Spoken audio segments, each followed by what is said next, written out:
as they take these steps, they are also taking steps towards their evolution, enlightenment, heaven, whatever it is it may be for your beliefs.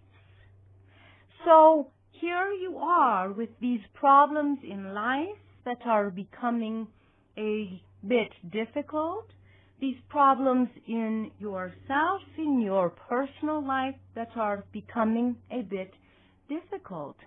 And although this may sound so simple, the truth is you are here before these problems to work with them.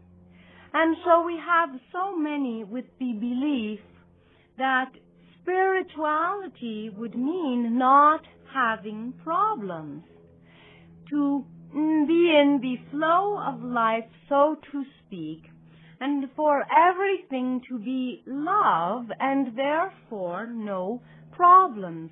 And yet surrounded by the problems you are, and yet the problems truly are increasing, if not in your personal life, at least in the world. And if the problems in the world weren't affecting you, they begin to. They seem to be growing larger and larger, affecting perhaps initially only your pocketbook, but perhaps far more gravely, such as your home. So there are all these problems, and the first step, therefore, to empowering the self is to be open and look and see what it is that is before you. Because to say, I need to be positive, and not to look at this is simply denial. It may be that the personality that you are trying to keep a positive outlook, but still need to deal with your problems, to handle your problems, you do. So the first step is to be open and to acknowledge where it is that you find yourself. If you find yourself in difficult times, with problems, in pain, it is so important to simply acknowledge it. To acknowledge it is simply to state it. Oh, with the rise in the gas, I am feeling pressured. My wallet, the money goes out faster. This is a problem. This can be an acknowledgement. Acknowledgement needs not become confused with poor me, to feel so bad. Do not fall prey to your problems. The first step in empowerment, therefore, is to be open, to acknowledge where it is you find yourself, and then the second step will be not to fall on top or under it.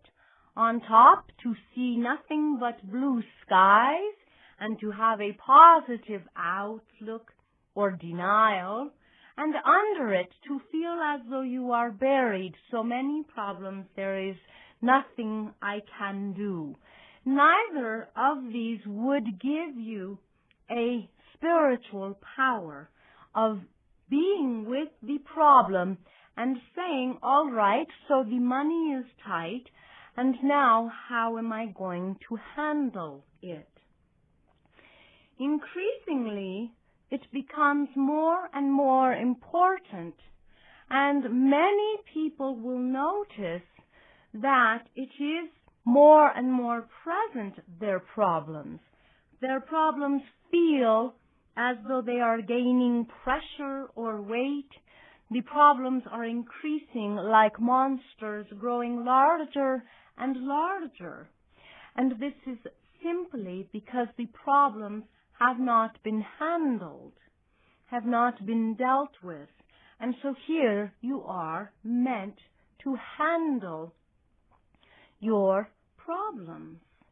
And as such, to handle your problems is actually greatly spiritual. And when you look to your masters, spiritual masters, or leaders, anyone who you admire, who you see has great spiritual power, great ability to make life work, they know very well how to handle their problems.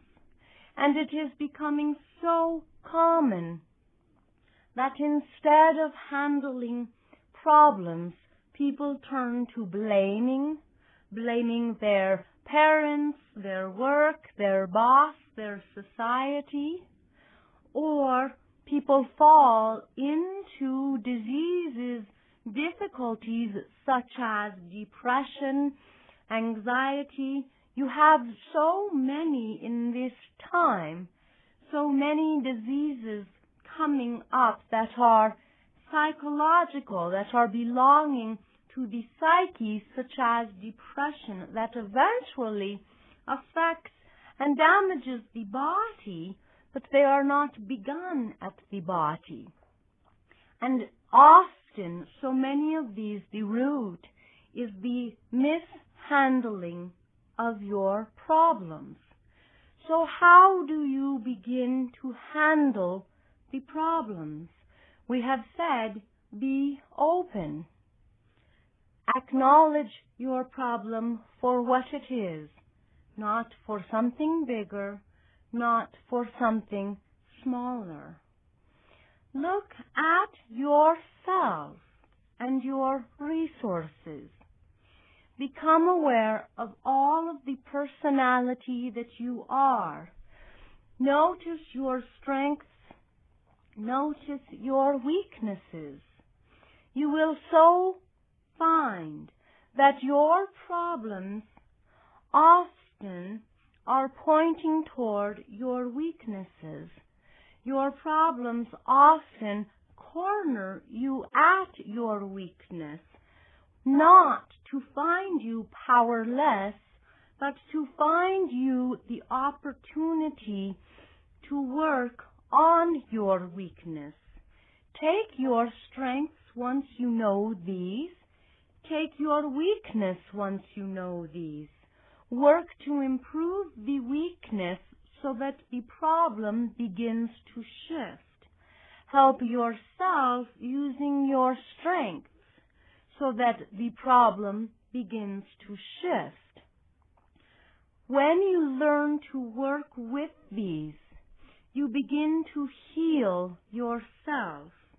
And you have so many people. You are all here in this time with so many problems, truly for your healing. As you heal those weaknesses, you strengthen all of yourself, and you are finding when you do this that you are somehow beginning to fulfill some of what you are meant to do while you are here. You are beginning to fulfill your life's purpose. The healing is of utmost importance, and it is the true reason that yourself is here. Our example of depression, it is a great problem wherein people become feeling so powerless, so incapable, not even wanting to get out of bed. This requires healing, but it is not at the level, of course, of the body physical. There can be a chemical imbalance in the brain that has been caused by the problem, but to work with the medicine to balance out the depression, it does not heal yourself, nor does it dissipate the problem.